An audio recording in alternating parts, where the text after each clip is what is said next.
யாராச்சும் ஒருத்தருக்கு நீங்க நோ சொல்றீங்க அப்படின்னா எப்படி ஃபீல் பண்றீங்க? அது ரிலீஃபா ஃபீல் பண்றீங்களா, இல்ல இம்மீடியட்டா ஒரு மாதிரி கில்ட்டியா ஃபீல் பண்றீங்களா? ஸோ சில நேரம் நம்ம நோ சொல்லும் போது நம்ம எப்படி எப்படிலாம் திங்க் பண்ண ஆரம்பிப்போம் அப்படின்னா, நம்ம அவங்கள ஹர்ட் பண்ணிட்டோமோ, அவங்க நம்மளை பத்தி என்ன நினைப்பாங்க, ஒருவேளை நாம அவங்களுக்கு ஹெல்ப் பண்ணிருக்கணுமோ, நோ சொல்லியிருக்க கூடாதோ, ஒருவேளை அவங்க நான் நோ சொன்னதுனால அவங்க என் மேல கோவப்பட்டா என்ன பண்றது, அவங்க என்ன லவ் பண்றதை நிறுத்திட்டா நம்ம என்ன பண்றது? ஸோ இப்படிலாம் கேள்விகள் வரும் நீங்க நோ சொல்றப்போ. ஸோ இன்னைக்கு நாம எடுத்திருக்க பேட்டர்ன் இதுதான், pattern 40, guilt for saying no. அனைவருக்கும் வணக்கம், நான் உங்கள் கவிதா விஜயன் பேசுறேன். பேட்டர்ன் பிரேக்கிங் சீரியஸ்க்கு பேட்டர்ன் 40க்கு உங்களை வரவேற்பதில் மிக்க மகிழ்ச்சி. உலகெங்கிலும் இருந்து அன்பும் ஆதரவும் அளித்து வரும் அனைத்து நல்லுள்ளங்களுக்கும் என் மனமார்ந்த நன்றிகள். ஸோ இன்னைக்கு நம்ம பார்க்க போற பேட்டர்ன் என்ன அப்படின்னா, கில்ட் ஃபார் சேயிங் நோ. அதாவது நோ, மறுப்பு. நம்மளுடைய மறுப்பை கொடுக்கறதுக்கு நாம ஏன் குற்ற உணர்வு படுறோம், அந்த குற்ற உணர்வு ஏன் நமக்குள்ள புகுத்தப்படுது அப்படின்றத பத்தி தான் இன்னைய பேட்டர்ன் 40ல நாம பார்க்க போறோம். சரிங்களா? சில நேரம் நாம சொல்ற நோ கம்ப்ளீட்டா ரீசனபிளா தான் இருக்கும்.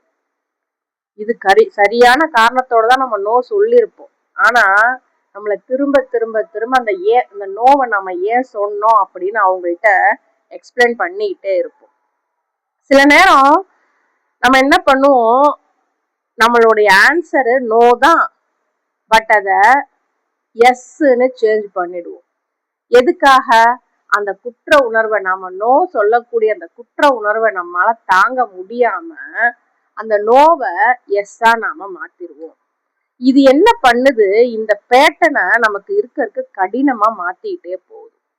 இந்த பேட்டர்ன் இருக்கு பாத்தீங்களா, இதுல இது உங்களுக்கு என்ன சொல்லி கொடுத்துருக்கோம் அப்படின்னாக்க, நோவை எப்படி சொல்லணும் அப்படின்ற ஒரு தெளிவை உங்களுக்கு கொடுக்கவே கொடுக்காது. பட் நோ சொன்னீங்க அப்படின்னாக்கா அதுல கிளியரா நீங்க நிக்க மாட்டீங்க. ஸோ இந்த பேட்டர்ன் உங்களுக்குள்ள கொடுக்கறது இதுதான். அந்த கில்ட்டி கான்சியஸை தாங்க முடியாம நம்ம நோ சொல்றதுக்கு பதிலாக எஸ் சொல்லிடுவோம். புரியுதுங்களா? ஸோ இதுல ரொம்ப ஆழமான ப்ராப்ளம் நமக்குள்ள இருக்கிறது என்ன அப்படின்னாக்க, இந்த நோ இருக்கு பார்த்தீங்களா, சின்ன வயசுல இருந்தே அந்த நோவை குற்ற உணர்ச்சியோட கனெக்ட் பண்ணியிருப்பாங்க, ரிஜெக்ஷனோட கனெக்ட் பண்ணியிருப்பாங்க, சண்டையோட கனெக்ட் பண்ணியிருப்பாங்க, இல்ல நாம பேட் பர்சன் அப்படின்ற மாதிரி அந்த நோவை நம்மளை கனெக்ட் பண்ணி நமக்கு சொல்லி கொடுத்துருப்பாங்க. ஸோ அதனால நம்ம என்ன பண்றோம், இங்க ஒரு குட் பர்சனா இருக்கணும் அப்படின்னாக்க, ஒரு குட் டாக்டரை என்ன பண்ணணும், அட்ஜஸ்ட் பண்ணிட்டு போகணும். அது டாக்டர் மட்டும் கிடையாது, எல்லாருமே தான். அது இந்த பேட்டர்ன் வந்து ஜென்ஸுக்கும் பொருந்தும், லேடிஸ்க்கும் பொருந்தும். ஸோ நம்ம ஒரு நல்ல பிள்ளையா இருக்கணும் அப்படின்னாக்கா அட்ஜஸ்ட் பண்ணிட்டு போகணும். ஒரு நல்ல அம்மாவா இருக்கணும் அப்படின்னாக்கா சாக்ரிஃபைஸ் பண்ணிட்டு போகணும். ஒரு நல்ல ஹஸ்பண்டா இருக்கணும் அப்படின்னாக்கா புரிஞ்சுக்கிட்டு இருக்கணும். ஒரு நல்ல ஃப்ரெண்டா இருக்கணும் அப்படின்னாக்கா நம்ம எப்ப பாரு அவைலபிளா இருக்கணும். ஸோ இது மாதிரி எல்லாம் நமக்கு சொல்லி கொடுத்துருவாங்க. ஸோ எப்பப்பெல்லாம் நாம சூஸ் பண்ணணும்னு நினைக்கிறோமோ அப்பெல்லாம் உள்ளுக்குள்ள இருந்து ஒரு வாய்ஸ் வரும். அந்த வாய்ஸ் நம்மளுடைய வாய்ஸ் கிடையாது, மற்றவங்களுடைய வாய்ஸ். என்ன வரும் அப்படின்னாக்க, நீ ரொம்ப சுயநலமா இருக்கிற அப்படின்ற ஒரு வாய்ஸ் நமக்கு மற்றவங்க கொடுத்தது நமக்கு முன்னாடி வந்து நிற்கும். ஆனா இன்னைக்கு நீங்க புரிஞ்சுக்க வேண்டிய முக்கியமான ஒரு விஷயம், இந்த பேட்டர்ன், இந்த வீடியோல இருந்து நீங்க கத்துக்க வேண்டிய முக்கியமான ஒரு விஷயம், நோ சொல்றது உங்களை சுயநலவாதியா கண்டிப்பா மாத்தவே மாத்தாது. அது செல்ஃப் ரெஸ்பெக்டுக்கான ஒரு அடையாளம்.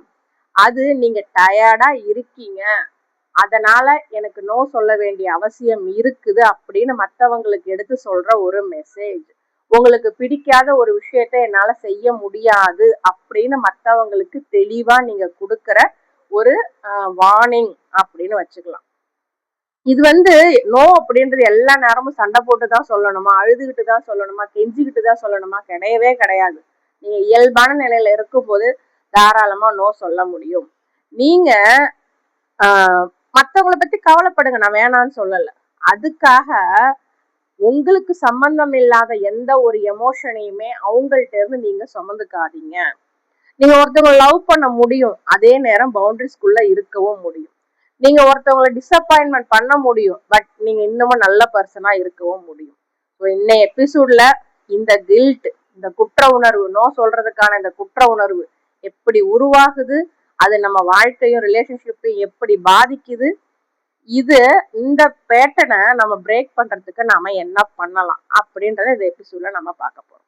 ஸோ இந்த நோ சொல்றதுக்கான குற்ற உணர்வு எப்படி நமக்குள்ள உருவாகுது, இது குழந்தை பருவத்திலேருந்து நமக்கு ஆரம்பிக்குது. எப்படி அப்படின்னாக்க, முதல் பயம் ஃபியர் ஆஃப் ரிஜெக்ஷன். நம்ம நோ சொன்னோம் அப்படின்னா நம்ம அம்மா நம்மகிட்ட பேச மாட்டாங்க, அப்பா நம்ம கிட்ட பேச மாட்டாங்க, அவங்க நமக்கு சைலண்ட் ட்ரீட்மெண்ட் கொடுப்பாங்க, இல்ல பனிஷ் பண்ணுவாங்க அப்படின்ற எண்ணம் முதல் காரணம் இந்த நோ சொல்லும் போது குற்ற உணர்வு வர்றதுக்கு.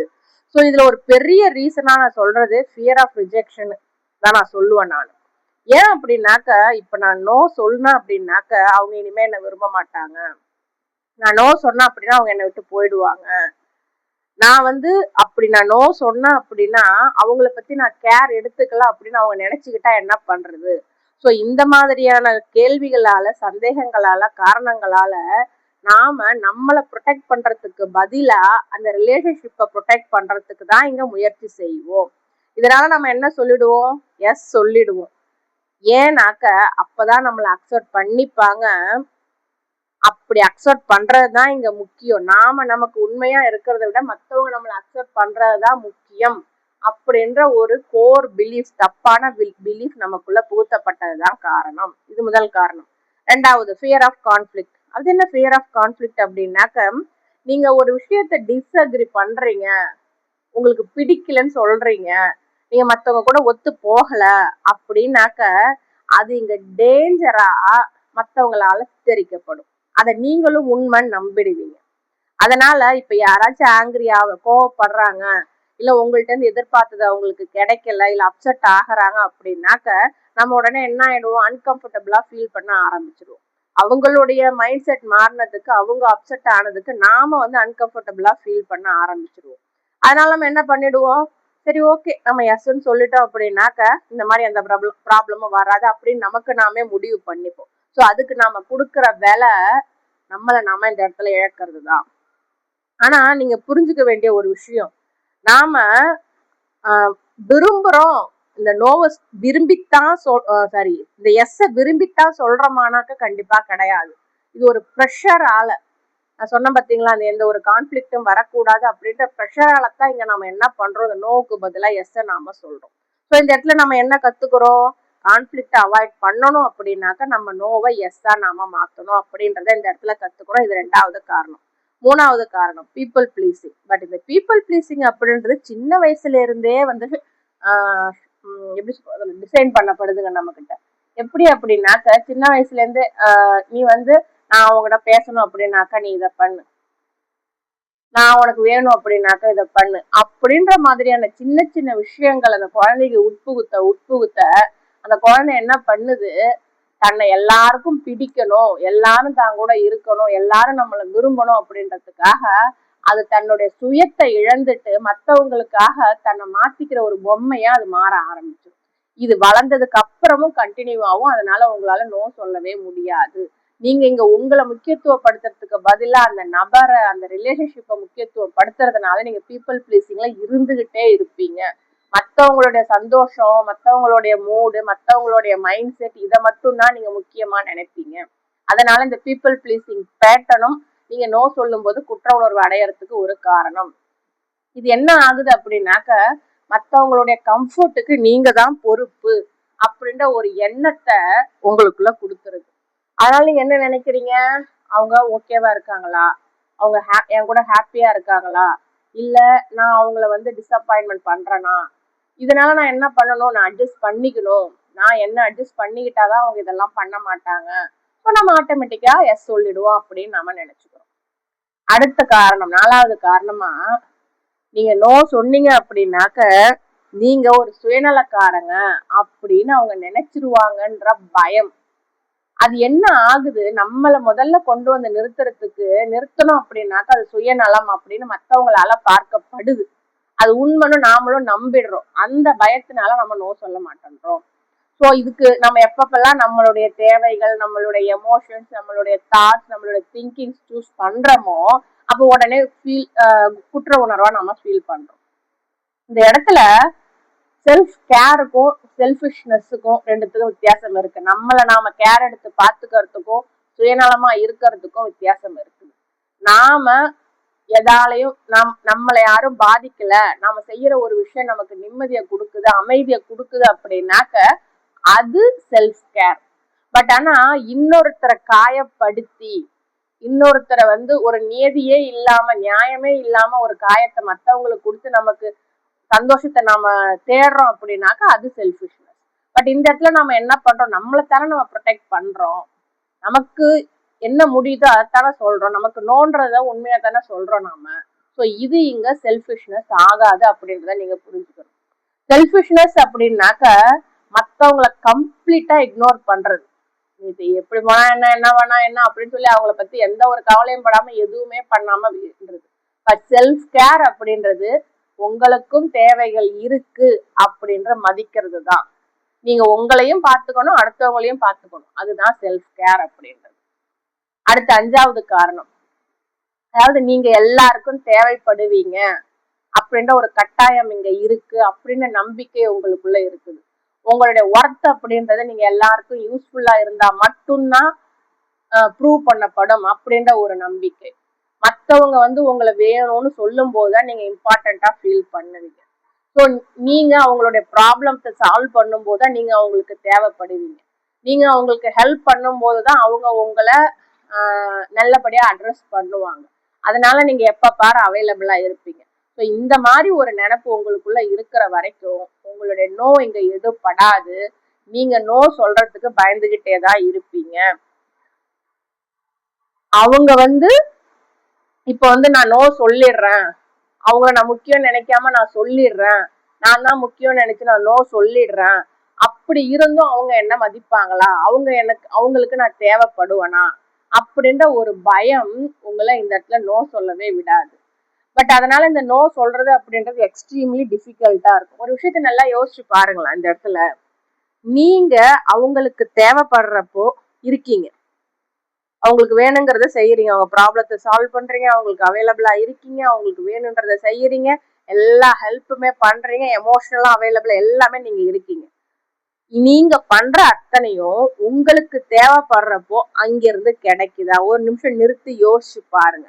கிடைக்கல அப்படின்னாக்க நீங்க இந்த பேட்டர்னுக்குள்ள மாட்டிட்டு இருக்கீங்க, நீங்க இன்னமும் காயப்பட்டுக்கிட்டு தான் இருப்பீங்க அப்படின்ற தெளிவா புரிஞ்சுக்கோங்க.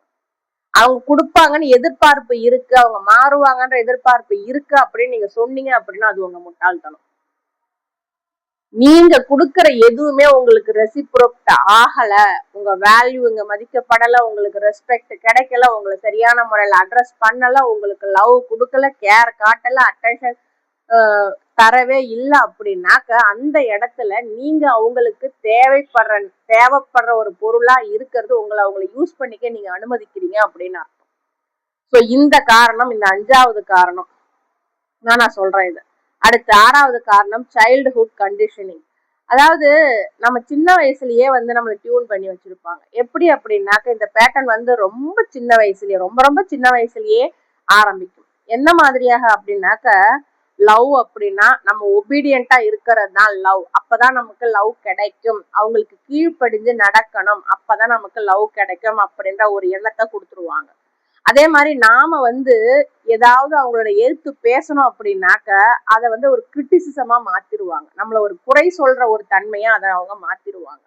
அதே மாதிரி நாம நம்மளுடைய தேவைகளை எக்ஸ்பிரஸ் பண்றது அப்படின்றது ஒத்துக்கவே மாட்டாங்க. உனக்கு என்ன இருக்கு, நான் சொல்றதை கேளு அப்படின்னு மட்டும்தான் நம்மளை மோல்டு பண்ணி வச்சிருப்பாங்க. ஸோ எல்லாரையும் ஹாப்பியா வச்சிருக்கிறது தான் நம்மளை சேஃபா வச்சிருக்கோம் அப்படின்ற ஒரு எண்ணத்தையும் நமக்குள்ள கொடுத்துருவாங்க. ஸோ இதனால என்ன ஆகுது, நம்மளுடைய யங்கர் செல்ஃப், நம்மளுடைய குழந்தை பருவம் என்ன நினைச்சுக்குது, மக்களை அப்செட் பண்ணக்கூடாது, நம்மளை அட்ஜஸ்ட் பண்ணிக்கணும் அப்படின்னு அது முடிவு பண்ணிக்குது. ஸோ இந்த பாடம் குழந்தை பருவத்திலேருந்து கண்டினியூ ஆகி வர்றதுனால நம்ம அடல்ட்ஹுட்லயும் நாம என்ன பண்றோம், இது அத்தனையும் நமக்கு தேவை போல அப்படின்னு இந்த காரணங்களை நம்ம இன்னமும் ஃபாலோ பண்ணிட்டு இருக்கோம். என்னென்ன காரணங்கள் அப்படின்னு ஒரு தடவை நான் சொல்லிடுறேன்.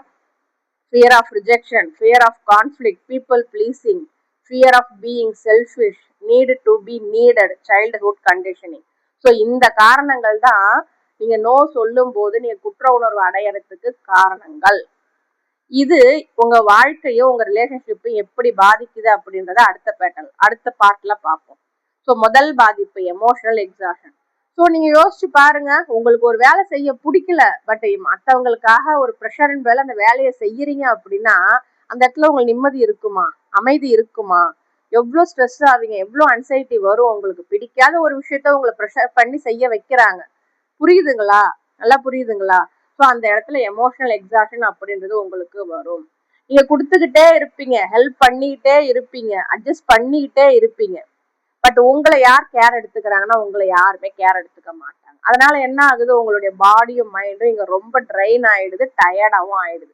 என்னால இதுக்கு மேல செய்ய முடியாதுன்னு உங்க பாடியும் மைண்டும் உங்ககிட்ட சொல்லும்.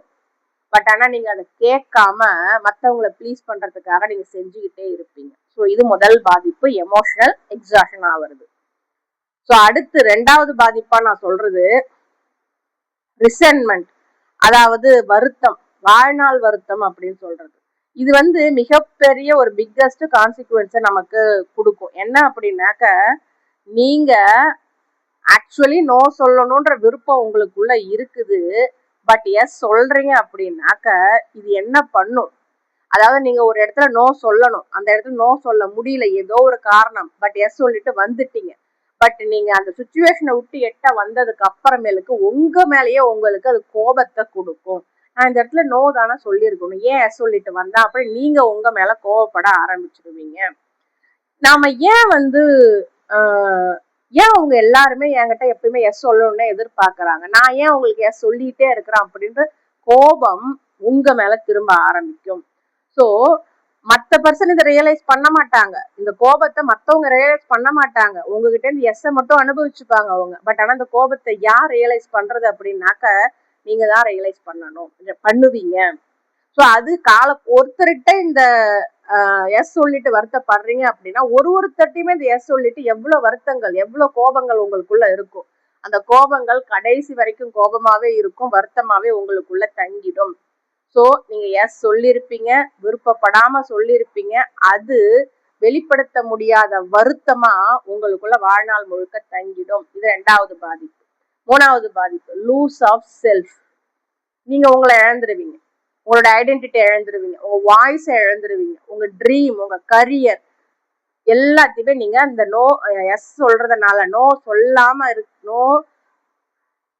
சொல்றதுனால குற்ற உணர்வு வரும் அப்படின்ற பயத்தினால இது அத்தனையுமே நீங்க இழந்துருவீங்க. ஸோ எப்ப பாரு மற்றவங்களுடைய தேவைகளை முன்னிலைப்படுத்திட்டே இருந்தீங்க அப்படின்னாக்கா உங்களுக்குள்ள அந்த டச், அந்த அட்டாச்மெண்ட் இருக்கு பார்த்தீங்களா, அதை நீங்க இழந்துருவீங்க. ஸோ அதனால நீங்க எனக்கு என்ன வேணும் அப்படின்றத கேட்கறதே நிறுத்திடுவீங்க. அதுக்கு பதிலா நான் மற்றவங்களுக்கு என்ன செய்யணும், நான் மற்றவங்களுக்கு எப்படி அவங்களுக்கு சந்தோஷமா வச்சுக்க என்ன பண்ணணும் அப்படின்ற கேள்வி மட்டும்தான் உங்களுக்குள்ள இருக்கும். இது காலப்போக்குல உங்களுக்கு என்ன வேணும் அப்படின்றத உங்களை மறக்க வச்சிடும். இது மூணாவது பாதிப்பு. நாலாவது பாதிப்பு, உங்களை சுத்தி இருக்கக்கூடிய எல்லா ரிலேஷன்ஷிப்புமே டாக்ஸிக்கா அன்ஹெல்தியா தான் இருக்கும். உங்க அம்மா அப்பா, சிப்ளிங்ஸ், உங்களுடைய ஃப்ரெண்ட்ஸு, ரிலேட்டிவ்ஸ், உங்களுடைய பார்ட்னர், உங்களுடைய குழந்தைங்க, இன்னும் உங்க இன்லாஸ் ஃபேமிலி, நீங்க இந்த மாதிரி நோ சொல்லாம எஸ் சொல்லிட்டே இருந்தீங்கன்னா, நோ சொல்லும் போது குற்ற உணர்வு வருது அப்படின்றதுக்காக எஸ் சொல்லிட்டே இருந்தீங்க அப்படின்னாக்க எல்லா ரிலேஷன்ஷிப்புமே டாக்ஸிக்காவும் அன்ஹெல்தியாவும் தான் இருக்கும். இது நாலாவது பாதிப்பு. ஸோ நீங்க உங்களுடைய லிமிட்ஸை ஹானஸ்டா கம்யூனிகேட் பண்ண மாட்டீங்க, உங்களை பேலன்ஸ்டாவும் வச்சுக்கவும் மாட்டீங்க. அதனால நீங்க மட்டும்தான் கொடுக்குற நபரா இருப்பீங்க, மற்றவங்க வாங்குற நபரா மட்டும்தான் இருப்பாங்க. இதனால என்ன ஆகுது, இந்த இடத்துல பேலன்ஸ் அப்படின்றது ஒண்ணுமே இருக்காது. இந்த ரிலேஷன்ஷிப் எதை டிபெண்ட் பண்ணி இருக்கும் அப்படின்னாக்க, நீங்க எப்ப பார் செஞ்சுக்கிட்டே இருக்கீங்களா, எப்ப பார் கொடுத்துக்கிட்டே இருக்கீங்களா, எப்ப பார் அட்ஜஸ்ட் பண்ணிட்டே இருக்கீங்களா, எப்ப பார் பொறுத்து போறீங்களா, எப்ப பார் அமைதியா போறீங்களா, எப்ப பார் சண்டை வேண்டாம் அப்படின்னு தள்ளி தள்ளி போறீங்களா, இதை பொறுத்துதான் அந்த ரிலேஷன்ஷிப் இருக்குமே ஒழிய உண்மையில இது பேலன்ஸ்டா இருக்காது. இதெல்லாத்தையும் அவங்க பண்ணணும்னு நினைக்கவே மாட்டாங்க. அது யாரா வேணாலும் இருக்கட்டுங்க, நான் சொல்றேன். நான் ரிலேஷன்ஷிப் அப்படின்றது உங்க பார்ட்னர் கூட இருக்கிறது மட்டும்தான் ரிலேஷன்ஷிப் அப்படின்றது கிடையவே கிடையாது. இது உங்க பேரண்ட்ஸ் கிட்டயா இருக்கட்டும், உங்களுடைய சிப்ளிங்ஸ், உங்களுடைய ஃப்ரெண்ட்ஸ், உங்களுடைய ஒர்க்கர்ஸ், உங்களுடைய ஹஸ்பண்ட் இல்ல லவ்வர், இல்ல உங்களுடைய பிள்ளைகள், இல்ல உங்களுடைய பேர குழந்தைகள், யாரா இருந்தாலுமே சரி, அந்த ரிலேஷன்ஷிப் அப்படின்றது உங்களுடைய அவைலபிலிட்டியை வச்சுதான் அந்த ரிலேஷன்ஷிப் நிர்ணயிக்கப்படுது அப்படின்னாக்கா அந்த இடத்துல நீங்க கஷ்டப்பட்டுக்கிட்டு இருக்கீங்க, உங்களுக்கே தெரியாம நீங்க உங்களை காயப்படுத்திட்டு இருக்கீங்க அப்படின்னு அர்த்தம். ஸோ ஹெல்தியான ரிலேஷன்ஷிப் அப்படின்றது எப்படி உருவாகும் அப்படின்னாக்க மியூச்சுவல் ரெஸ்பெக்ட் வேணும். நீங்க மட்டுமே இங்க சாக்ரிஃபைஸ் பண்ணிட்டு இருக்க கூடாது, நீங்க கொடுக்கணும், உங்களுக்கு வேணுங்கிறதும் கிடைக்குது அப்படின்னாக்கா அது ஒரு ஹெல்தியான ரிலேஷன்ஷிப். ஸோ இது 4வது பாதிப்பு. 5வது பாதிப்பு செல்ஃப் அபேண்டன்மெண்ட். நீங்க உங்களை நிராகரிச்சிருவீங்க. எப்ப பாரு உங்களுடைய இதயம் நோ அப்படின்னு நிற்கும் போது உங்க வாய் எஸ்ன்னு சொல்லுதோ அப்போ நீங்க உங்கள்ட்ட இருந்து விலகி போறீங்க அப்படின்னு அர்த்தம். நீங்க உங்களுக்கு என்ன சொல்லிக்கிறீங்க, என் தேவைகள் முக்கியம் கிடையாது, அவங்கதான் முக்கியம் அப்படின்னு உங்க அவுட்டர் என்வரான்மெண்ட்டுக்கு முக்கியத்துவம் கொடுத்து உங்களுடைய இன்னர் என்வரான்மெண்ட், அதாவது உங்களுடைய உள் மனம், அதை நீங்க நிராகரிக்கிறீங்க. இதை ரிப்பீட்டடா நீங்க பண்ணும்போது இந்த செல்ஃப் அபேண்டன்மெண்ட் அப்படின்ற ஒரு பாதிப்பு, சுய நிராகரிப்பு அப்படின்ற ஒரு பாதிப்புக்குள்ள நீங்க நிரந்தரமா தங்கிடுவீங்க. அடுத்து 6வது பாதிப்பா நான் சொல்றது லாஸ் ஆஃப் செல்ஃப் ட்ரஸ்ட். உங்க மேல உங்களுக்கு நம்பிக்கையே இருக்காது. நீங்க ரிப்பீட்டடா உங்களுடைய தேவைகளை நிராகரிக்கும் போது நீங்க உங்களை நம்புறத நிறுத்திடுவீங்க. அதனால ஒரு தடவையும் ஒரு ஹெல்தி பவுண்டரிய செட் பண்ணும்போது, ஹெல்தி பவுண்டரிய நம்ம செட் பண்ணா மட்டும்தான் நாம நம்ம மேல செல்ஃப் ட்ரஸ்ட அதிகரிக்க முடியும். எப்படி அப்படின்னாக்க நாம மத்தவங்களுக்கு சில விஷயங்களை நாம வாய் வழியா வார்த்தைகள் வழியா சொல்லாம புரிய வைக்கணும். எப்படி புரிய வைக்கணும், இங்க என் ஃபீலிங்ஸ் மேட்டர், இங்க என்னுடைய தேவைகள் முக்கியம், நான் இங்க என்ன நம்புறேன் அப்படின்றத அவங்க எப்படி புரிஞ்சுப்பாங்க அப்படின்னாக்க நீங்க நீங்களா இருக்கீங்களா, நீங்க உங்களுக்காக நிக்கிறீங்களா, நீங்க இதை பொறுத்துட்டு போறீங்களா அப்படின்றத வச்சுதான் இந்த மெசேஜ் மற்றவங்கள்ட்ட கன்ஃபார்ம் ஆகும். ஸோ நீங்க உங்களை நம்புறதன் மூலயமா மட்டும்தான் மற்றவங்க உங்களை எப்படி நடத்தணும் அப்படின்றது மற்றவங்களுக்கு புரியும். பட் அதை நீங்க புரிய வைக்க மாட்டீங்க, ஏன்னா உங்களுக்குள்ள அந்த செல்ஃப் ட்ரஸ்ட் அப்படின்றது இருக்காது. ஸோ நீங்க டிஸ்ரெஸ்பெக்டை மட்டும்தான் ரிசீவ் பண்ணிட்டு இருப்பீங்க. ஸோ அதையும் நீங்க மாற்றணும். இந்த 6 பாதிப்புகள் தான் நோ சொல்லும் போது குற்ற உணர்வு வர்றதுனால வரக்கூடியது. என்னென்ன பாதிப்புகள் திரும்ப ஒரு தடவை சொல்லிடுறேன். எமோஷனலா எக்ஸாஸ்ட் ஆயிடுவீங்க, வாழ்நாள் வருத்தம் இருந்துகிட்டே இருக்கும், நீங்க உங்க சுயத்தை இழந்துருவீங்க, அன்ஹெல்தி ரிலேஷன்ஷிப்குள்ளதான் இருப்பீங்க, உங்களை நீங்க நிராகரிச்சிருவீங்க, உங்க மேல உங்களுக்கு நம்பிக்கை இருக்காது. ஸோ இதுல இந்த பேட்டர்னை பிரேக் பண்ணி எப்படி வெளியில வரலாம்? முதல் விஷயம், நீங்க எஸ் சொல்றீங்களோ நோ சொல்றீங்களோ அதுக்கு முன்னாடி நிறுத்திட்டு யோசிங்க. ஆட்டோமேட்டிக்கா எஸ் அப்படின்னு சொல்லாம ஒரு நிமிஷம் நிறுத்தி யோசிங்க. எப்படி யோசிக்கிறது, இது நான் எஸ் சொல்ல வேண்டிய விஷயமா இல்ல நோ சொல்ல வேண்டிய விஷயமா, என்னால இது செய்ய முடியுமா, அவங்களுடைய எக்ஸ்பெக்டேஷன் முக்கியமா இல்ல என்னுடைய அந்த செயல்முறைப்படுத்தப்படக்கூடிய என்னுடைய நிலைமை இங்க முக்கியமா அப்படின்றத ஒரு நிமிஷம் நிறுத்தி யோசிங்க. உங்களுக்குள்ள இருந்து நியாயமான பதில் அந்த குரலை நீங்க கேட்டீங்க அப்படின்னா அது நோ சொல்லுச்சுன்னா ஆணித்தரமா நோ சொல்லுங்க, தப்பே கிடையாது. ஸோ இந்த இடத்துல நீங்க சின்னதா நிறுத்துனீங்க அப்படின்னா அந்த ஆட்டோமேட்டிக் எஸ் அப்படின்றது கட் ஆகும். அப்பதான் அந்த நோவுக்கான முக்கியத்துவத்தை நீங்க உணர ஆரம்பிப்பீங்க. யாரோ ஒருத்தர் இதை செய்யுங்க அப்படின்னு சொல்லிட்டு அப்படியே போற போக்குல போறாங்க அப்படின்னாக்க நீங்க பதில் சொல்லணும்ன்ற அவசியம் கிடையாது, அதை எடுத்து செய்யணும்ன்ற அவசியமும் கிடையாது. நல்லா புரிஞ்சுக்கோங்க.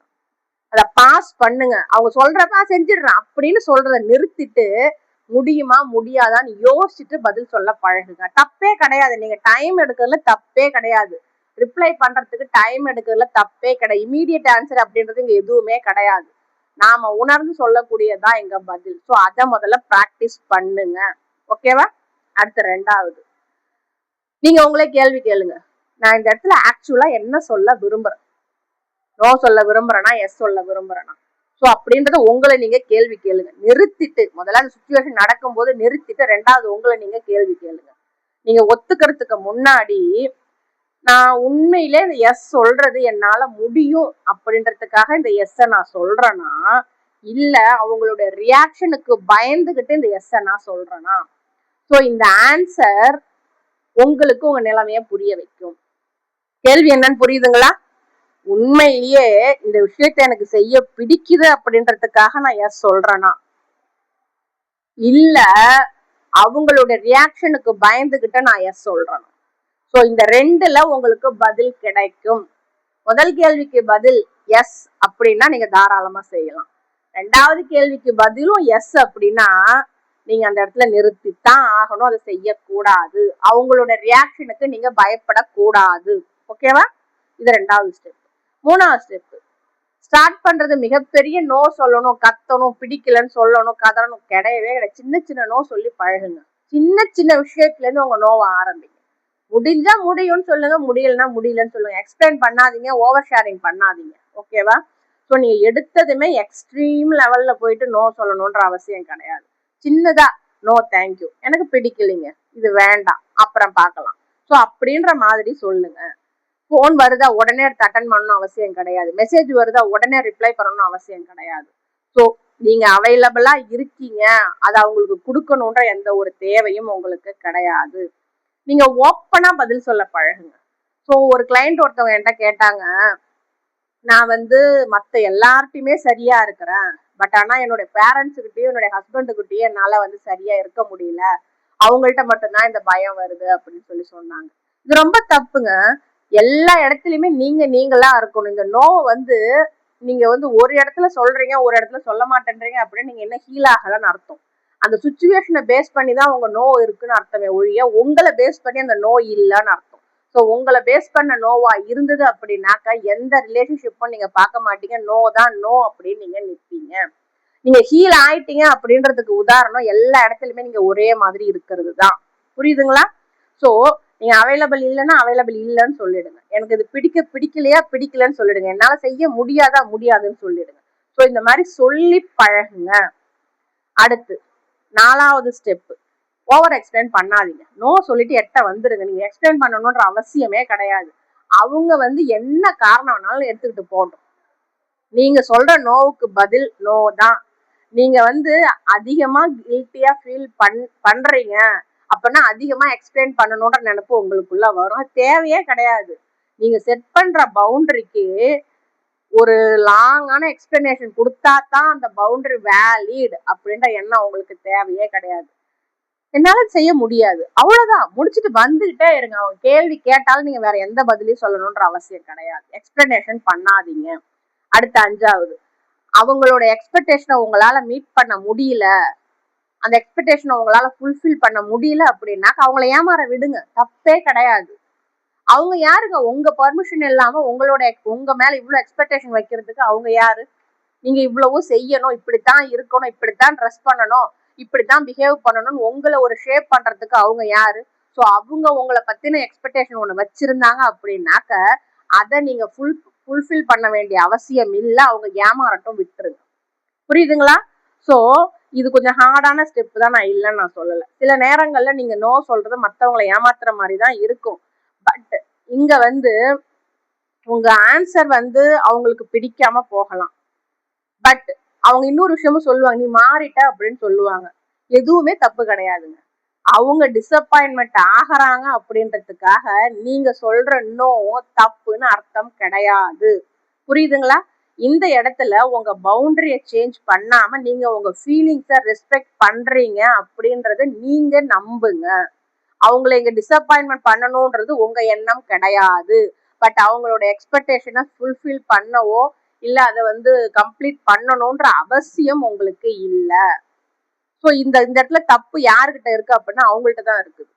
உங்களோட எபிலிட்டி என்ன, உங்களுக்கு என்ன பிடிக்குது அப்படின்னு தெரியாம உங்க மேல ஒரு எக்ஸ்பெக்டேஷனை திணிக்கிறதுக்கு அவங்க யாரு? ஸோ அந்த எக்ஸ்பெக்டேஷனை நீங்க ஏமாத்துறது தப்பே கிடையாது. ஸோ அதனால அவங்க ஏமாந்துட்டு போட்டும், விட்டுருங்க. அடுத்து இந்த கில்ட் வருது பாத்தீங்களா, அந்த கில்ட்டை செல்ஃப் ரெஸ்பெக்டா நீங்க மாத்தலாம். புரியுதுங்களா? ஸோ ஒரு தடவையும் இந்த கில்ட் நீங்க நோ சொல்லும் போது இந்த கில்ட் வர்றப்போ நீங்க என்ன நினைப்பீங்க, நான் ஏதோ தப்பு பண்ற போல அப்படின்ற ஒரு நினைப்பு உடனடியா உங்களுக்கு வரும். அத எப்படி நீங்க மாத்திக்கணும் அப்படின்னாக்க, நான் இது கம்ஃபர்டபுளா இல்லை, எனக்கு இது எனக்கு அன்கம்ஃபர்டபுளா ஃபீல் ஆகுது. அதுக்கான காரணம் நான் இப்ப சொல்ற இந்த நோ புதுசு, இதுக்கு முன்னாடி என் உடம்புக்கோ மனசுக்கோ நான் பழகல. ஸோ புதுசா ஒரு விஷயத்த செய்யறதுனால அந்த கில்ட் எனக்குள்ள வருது. இது நான் கில்ட்டியா ஃபீல் பண்றதுனால இந்த நோ தப்புன்னு அர்த்தம் கிடையாது. ஸோ எனக்கான லிமிட்ஸ் எனக்கு இருக்கிறதுக்கு எனக்கு அனுமதி உண்டு அப்படின்னு உங்களுக்கு நீங்க பேசிக்கோங்க. செல்ஃப் டாக்கை மாத்துங்க. அந்த கில்ட்ல இருந்து உங்க செல்ஃப் டாக் மூலியமா உங்க செல்ஃப் ரெஸ்பெக்ட கொண்டு வாங்க. ஸோ நான் நோ சொல்லும் போது எனக்கு குற்ற உணர்வு வருது அப்படின்னாக்க அதுக்கான காரணம் நான் நோ சொல்றது தப்புன்றதுனால கிடையாது. நோவை ஃபர்ஸ்ட் நான் புதுசா சொல்றேன், அதனால தான் இது நடக்குது. ஓகேவா? ஸோ இதை டெய்லி ப்ராக்டிஸ் பண்ணுங்க. எப்படி ப்ராக்டிஸ் பண்றது அப்படின்னாக்க ஒரு நாளும் உங்களை நீங்க கேளுங்க, எந்த இடத்துல நீங்க நோ சொல்லணும்னு நினைக்கும் போது எஸ் சொல்றீங்க. ஸோ அந்த இடத்த கரெக்டா கண்டுபிடிங்க, அதை அனலைஸ் பண்ணுங்க. ஸோ நெக்ஸ்ட் டைம் அந்த இடத்துல எஸ் சொல்லாதீங்க, நோ சொல்லுங்க. ஸோ இதை தினமும் ப்ராக்டிஸ் பண்ணுங்க. உங்களை நீங்க ஜட்ஜ் பண்ணாம ப்ராக்டிஸ் பண்ணுங்க, நோட் பண்ணுங்க. உங்க அவேர்னஸை உங்க மாற்றமா நீங்க கொண்டு வாங்க. இதெல்லாம் நீங்க ஃபாலோ பண்ணிட்டு வந்தீங்க அப்படின்னாக்க கொஞ்சம் கொஞ்சமா இந்த பேட்டர்ன் பிரேக் ஆகும். இந்த பேட்டர்ன்ல இருக்கக்கூடிய இந்த கில்ட், குற்ற உணர்வு அப்படின்றது உங்களை விட்டு போகும். நீங்க நோ சொல்றதுக்கு பயப்படவும் மாட்டீங்க, குற்ற உணர்வு படவும் மாட்டீங்க. என்னென்ன பண்ணலாம் அப்படின்னாக்க, நீங்க முதல்ல நோவை ஆன்சர் பண்றதுக்கு முன்னாடி நிறுத்துங்க. அடுத்து உண்மையிலே இது எதுக்காக நான் பண்ணணும்னு யோசிங்க. அடுத்து சின்ன சின்ன நோவா ஸ்டார்ட் பண்ணுங்க. உங்களை பத்தி ஓவர் எக்ஸ்பிளைன் பண்ணாதீங்க. அவங்க டிசப்பாயின்மெண்ட் ஆயிட்டு போனா போகட்டும், விட்டுருங்க. நீங்க உங்க கில்ட்ட செல்ஃப் ரெஸ்பெக்டா மாத்துங்க. தினமும் இதை ப்ராக்டிஸ் பண்ணுங்க. ஓகேங்களா? இந்த எபிசோட க்ளோஸ் பண்றதுக்கு முன்னாடி, இதுக்கு முன்னாடி வரைக்கும் நம்ம 39 பேட்டர்ன் பார்த்துருக்கோம். ஸோ இந்த பேட்டர்ன் எல்லாம் நீங்க ஒண்ணா பார்த்துக்கிட்டு வந்திருந்தீங்க அப்படின்னாக்க எந்த இடத்துல நாம பாதிக்கப்பட்டிருக்கோம், அதுக்கான காரணங்கள் என்ன, எப்படி வெளியில வரலாம் அப்படின்றதுக்கு தெளிவு உங்களுக்கு கிடைச்சிருக்கும். ஸோ இந்த பாதிப்புகள்லாம் உங்களுக்குள்ள இருக்கு அப்படின்னா அதுக்கான காரணங்களை தெரிஞ்சுக்கோங்க. அதுல இருந்து எப்படி பிரேக் பண்ணி வெளியில வரலாம் அப்படின்ற ஸ்டெப்ஸையும் இந்த பேட்டர்ன் பிரேக்கிங் சீரியஸ் மூலயமா நீங்க தெரிஞ்சுக்கலாம். உங்களுக்கு இன்னமும் இந்த பேட்டர்ன்ஸை பத்தின குழப்பங்கள் இருந்தது அப்படின்னாக்கா உங்களுக்கு என்னுடைய வாட்ஸ்அப் கம்யூனிட்டி ஹெல்ப் பண்ணும். என்னுடைய பயோல என்னுடைய வாட்ஸ்அப் நம்பர் இருக்கு, அதுக்கு இன்ட்ரெஸ்டட் அப்படின்னு நீங்க மெசேஜ் பண்ணீங்க அப்படின்னாக்கா உங்களுக்கு என்னோட குரூப் சம்பந்தமான தகவல்களை அனுப்புவேன். விருப்பம் இருந்தா நீங்க அதுல ஜாயின் பண்ணிக்கலாம். ஸோ இந்த எபிசோட க்ளோஸ் பண்றதுக்கு முன்னாடி நான் உங்களுக்கு விட்டுட்டு போற மெசேஜ் இதுதான். நீங்க ஒரு தடவையும் நோ சொல்லணும்னு நினைக்கும் போது உங்களுக்குள்ள அந்த குற்ற உணர்வு அதிகமாச்சு அப்படின்னாக்க நீங்க ஞாபகம் வச்சுக்க வேண்டிய ஒரு விஷயம், நீங்க பவுண்டரி செட் பண்ணி நோ சொல்றதுனால நீங்க ஒரு தவறான நபரா மாற மாட்டீங்க. உங்களுக்கு தேவைகள் இருக்கு அப்படின்றதுனால நீங்க சுயநலவாதியா மாற மாட்டீங்க. நீங்க மத்தவங்க மேல கேர் இருக்கு அப்படின்றத ப்ரூவ் பண்றதுக்கு நீங்க எக்ஸாஸ்ட் ஆகணும்ன்ற அவசியம் கிடையாது. எல்லாரையும் கம்ஃபர்டபுளா வச்சுக்கணும் அப்படின்றதுக்காக உங்களை சாக்ரிஃபைஸ் பண்ண வேண்டிய தேவை இங்க இல்லவே இல்லை. ஸோ நீங்க நோ சொல்லாம எப்ப பாரு எஸ் சொன்னா மட்டும்தான் உங்களுக்கு அந்த லவ், அந்த கேர், அஃபெக்ஷன் கிடைக்கும் அப்படின்ற நம்பிக்கை இருந்தது அப்படின்னாக்கா அது தவறான நம்பிக்கை அப்படின்றதையும் புரிஞ்சுக்கோங்க. ஸோ உங்க நோ அப்படின்றது நீங்க எஸ் சொல்லும் போது எப்படி வேலிடா மற்றவங்களுக்கு தெரியுதோ அதே மாதிரி நோ சொல்லும் போதும் தெரியணும். ஸோ உங்க எஸ்ஸும் வேலிடு தான், இங்க உங்க நோவும் வேலிடு தான். பட் அந்த எஸ் நீங்க அவங்களுடைய வேலிடேஷன் வாங்குறதுக்கு செய்யறீங்க, உங்க நோ அவங்க கிட்ட இருந்து வேலிடேஷன் கிடைக்காது அப்படின்றதுக்காக சொல்ல பயப்படுறீங்க. இது தேவை கிடையாது. உங்க எஸ்ஸையும் நோவையும் ஈக்குவலா பேலன்ஸ் பண்ண கத்துக்கோங்க. சில நேரங்கள்ல உங்களுடைய நோவால மற்றவங்க டிசப்பாயின்மெண்ட் ஆவாங்க, ஆகட்டும், விட்டுருங்க, தப்பே கிடையாது. நீங்க பவுண்டரி செட் பண்ணீங்க அப்படின்னாக்கா அவங்க உங்களை தப்பா புரிஞ்சுப்பாங்க, புரிஞ்சுட்டு போகட்டும், தப்பே கிடையாது, தட்ஸ் ஓகே. அதே மாதிரி நீங்க ஹானஸ்டா ரெஸ்பெக்ட்ஃபுல்லா கம்யூனிகேட் பண்றது உங்களுடைய பொறுப்பு. அப்போ நீங்க உங்களுடைய நோவை ஓப்பனா சொல்ல கத்துக்கணும், அதுவும் உங்களுடைய பொறுப்பு. மற்றவங்களுடைய ரியாக்ஷனை பத்தியோ அவங்களுடைய ரியாக்ஷனுக்கு பயந்தோ உங்க நோவை எஸ்ஸா மாத்துனீங்க அப்படின்னாக்க நீங்க அவங்க கண்ட்ரோல்ல தான் இருக்கீங்கன்னு அர்த்தம். அது உங்களை பாதிக்கத்தான் செய்யும். ஸோ நெக்ஸ்ட் டைம் நோ சொல்லும் போது நீங்க குற்ற உணர்வு உணர்ந்தீங்க அப்படின்னாக்க நீங்க அத்தனையும் அப்படியே நிறுத்திட்டு நிதானமா ஒரு மூச்சோ 2 மூச்சோ இழுத்து விட்டுட்டு நீங்க உங்களுக்கு சொல்லிக்க வேண்டியது இதுதான். அவங்க ஏமாறுறாங்க, அப்செட் ஆகுறாங்க, கோவப்படுறாங்க அப்படின்றதுக்காக நான் நோ சொன்னது தப்பு கிடையாது. இந்த இடத்துல நான் பவுண்டரிஸ் வச்சிருக்கேன், அதே நேரம் நான் அவங்க மேல கைண்டாவும் கேராவும் லவ்வோடையும் தான் இருக்கிறேன். அவங்களுடைய லவ் வேணும் அப்படின்றதுக்காக இந்த இடத்துல நான் என்ன அபேண்டன் பண்ணிக்க முடியாது. இது எல்லாத்துக்கும் மேல நான் நோ சொன்னாலும் ஸ்டில் ஐ ஆம் எ குட் பர்சன் அப்படின்ற எண்ணத்தை நீங்க உங்களுக்குள்ள வளர்த்துக்கோங்க. இந்த pattern guilt for saying no அப்படின்றது உங்க வாழ்க்கையில நடந்த விஷயங்களோட எதிரொலிப்பா இருந்தது, இல்ல ஏதோ ஒரு புரிதலை உங்களுக்கு கொடுத்தது அப்படின்னாக்க இந்த வீடியோவுக்கு உங்களுடைய லைக்கும் ஹைப்பும் எனக்கு கொடுங்க. அது இந்த வீடியோ பல பேரை போய் ரீச் ஆகிறதுக்கு உதவி செய்யும்.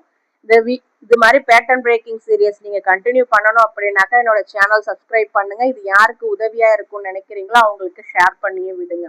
ஒரு நேரத்துல ஒரு பேட்டர்ன் எடுத்துக்கோங்க, உங்க பவுண்டரியை செட் பண்ணுங்க. நீங்க உங்களை சூஸ் பண்றதுக்கு அது முதல் படியா இருக்கும். புரியுதுங்களா? ஸோ இனிமே நோ சொல்லும் போது குற்ற உணர்வு வந்தது அப்படின்னாக்க அதை பிரேக் பண்ண என்னால முடியும். அதுக்கான அந்த பாதிப்புக்கான காரணங்கள் என்னன்னு நான் தெரிஞ்சுக்கிட்டேன், ஹீலிங் ஸ்டெப்ஸ் என்னன்னு நான் தெரிஞ்சுக்கிட்டேன். இந்த பேட்டர்னை உடச்சி என்னால வெளியில வர முடியும்ன்ற நம்பிக்கை எனக்கு இருக்கு, எனக்கு வந்திருக்கு அப்படின்ற ஒரு எண்ணத்தை இந்த எபிசோடு உங்களுக்கு கொடுத்திருந்தது அப்படின்னாக்கா அதுதான் என் குரலுக்கான வெற்றி. உங்களை மீண்டும் இன்னொரு தலைப்பின் கீழ் இன்னொரு பேட்டர்ன்ல வந்து சந்திக்கிறேன்.